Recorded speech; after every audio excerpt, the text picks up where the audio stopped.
La petite ville d'Oban, en Écosse, c'est une excellente base arrière pour visiter une partie des Hébrides intérieures.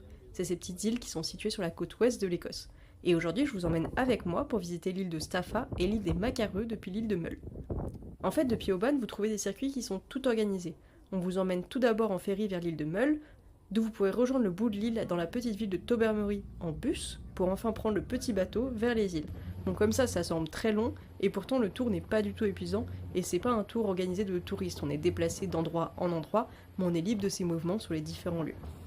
On commence par les îles Trechnich, dont celle de Lunga, qui ressemble à un énorme cupcake recouvert de mousse verte, et qui accueille une colonie énorme de macareux et de guillemots.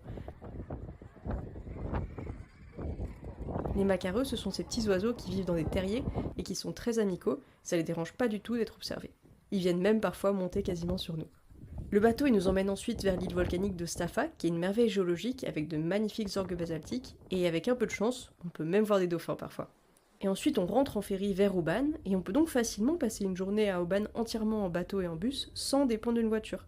Comme je vous le disais hier, Oban est à 45 minutes de train de notre dernier point d'hier, donc le château de Kilchurn, mais vous êtes aussi à 3 heures de train de Glasgow et 4 heures d'Édimbourg, donc c'est parfaitement possible de s'organiser un circuit complet en train et en bus depuis Édimbourg et même depuis la France. On se retrouve donc dès demain dans les environs de Glencoe et de Fort William, en route vers le nord-est de l'Écosse.